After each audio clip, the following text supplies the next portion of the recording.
5-iyul 2009 yıl. Onunsuz mufacialik tariximizga yana bir qonliq sahifa qo'shildi.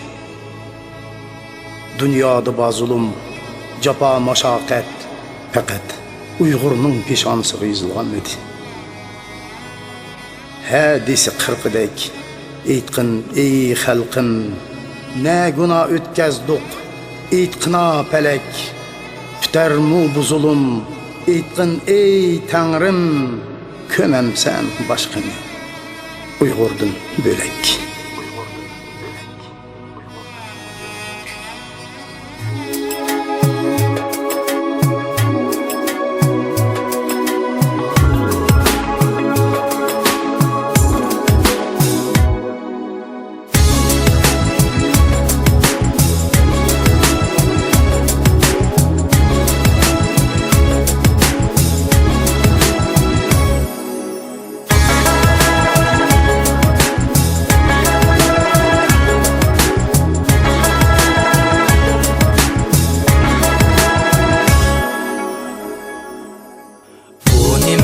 Kürümdür etqina Xuda